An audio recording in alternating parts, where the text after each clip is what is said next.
Hello dear listener, please subscribe to our channel. Enjoy watching. Life has a way of hitting you when you least expect it. I didn't think I'd be the kind of guy to get blindsided, not by Sarah, my wife.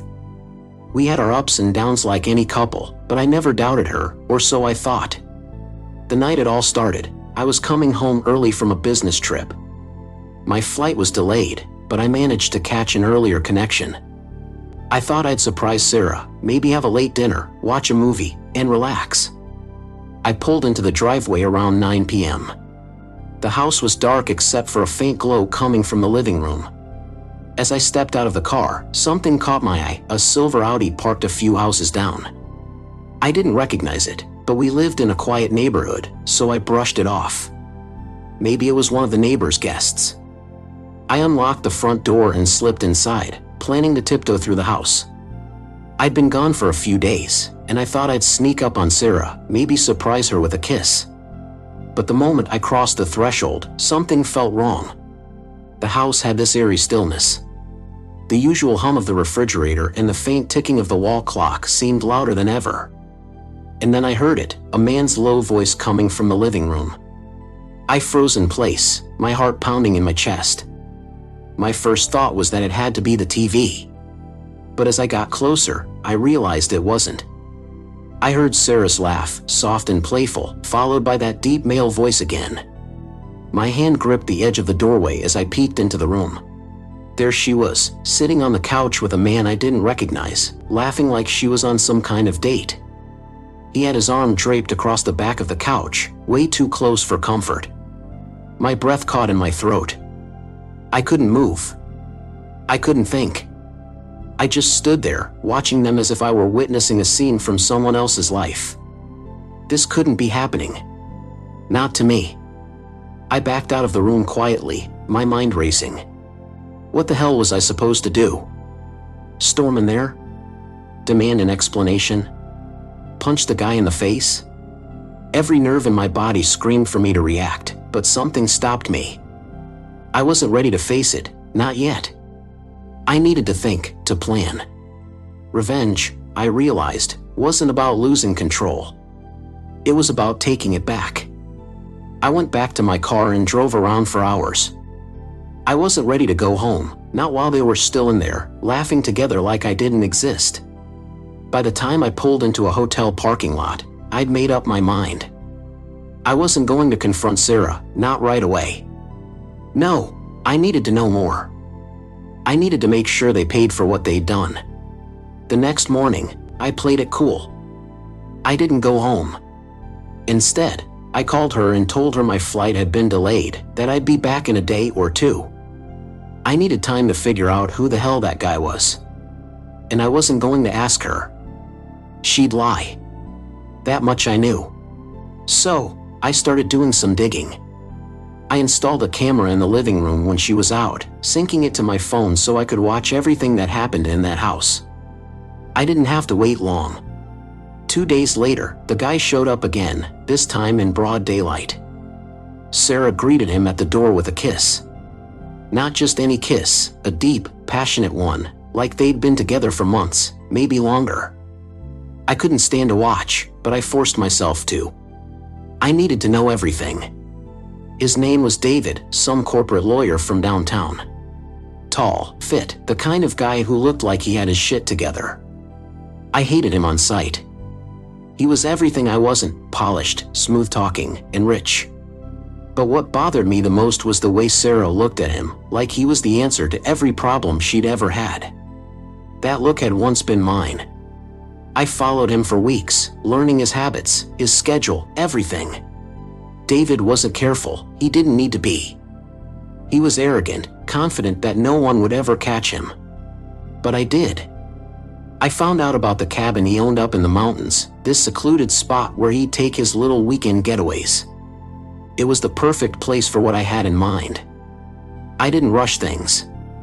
I let it simmer. I wanted them to get comfortable, to think they'd gotten away with it. Meanwhile, I was planning. You see, revenge is like cooking, you can't rush it, or it'll burn. You've got to let it simmer, slow and steady, until it's ready. A few weeks later, I suggested to Sarah that we take a weekend trip. Just the two of us, I said. We need a break. She hesitated at first, probably wondering if I'd caught on to her little affair, but I played it perfectly. I acted like the loving husband who just wanted to spend some time with his wife. She bought it, hook, line, and sinker.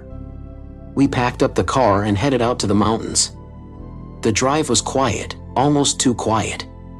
Sarah kept checking her phone, probably texting David, but I didn't let on. I smiled, cracked a few jokes, kept things light. I wanted her to think this was just another weekend away. We arrived at the lodge just before sunset. I'd booked a cozy little cabin, complete with a fireplace and a view of the mountains. Sarah seemed to relax once we got there, like she thought everything was fine. But I had other plans. The next morning, I suggested a hike. Sarah loved hiking, so she agreed without hesitation.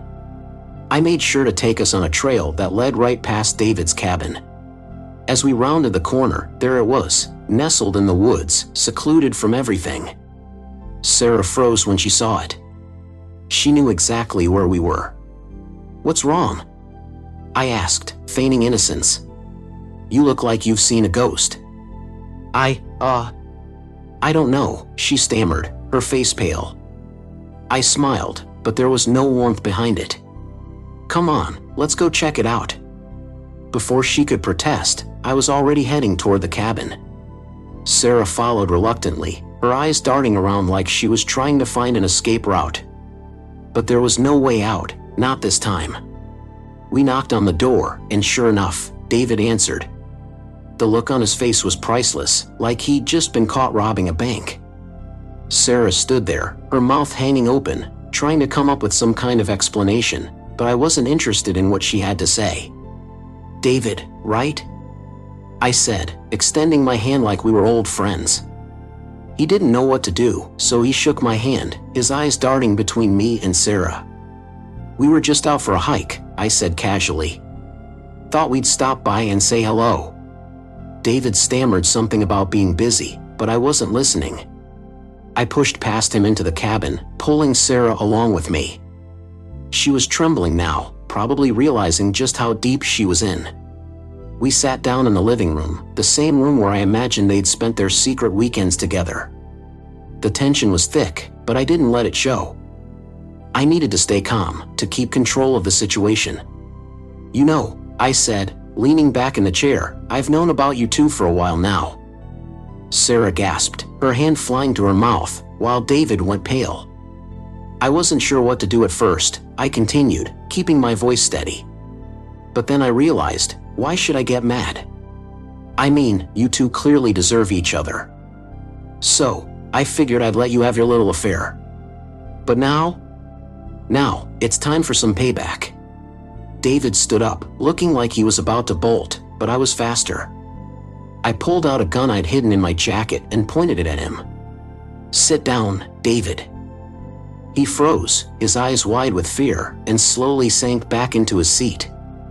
"Here's what's going to happen," I said, my voice low and menacing. "You're both going to pay for what you've done. And it's not going to be pretty."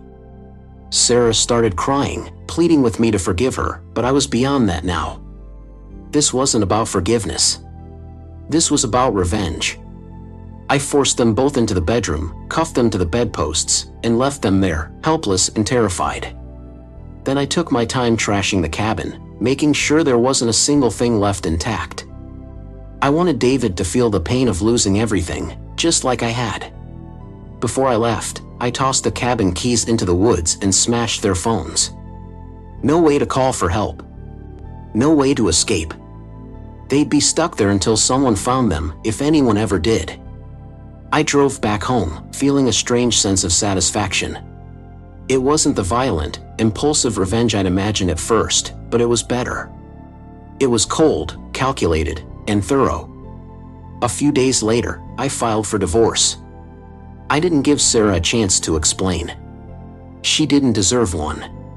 As for David, well, I heard through the grapevine that he lost his job, his reputation, and his cabin. Turns out, getting caught in a mess like that isn't great for business. In the end, they got what they deserved. And me? I got my life back. That's the thing about betrayal. You can't always see it coming, but when it does, it hits hard. And sometimes, the only way to deal with it is to hit back even harder. If you leave a comment, tell us what you think about the story you heard. It's important to us and will help us find and tell stories that you find interesting. Thank you for watching us.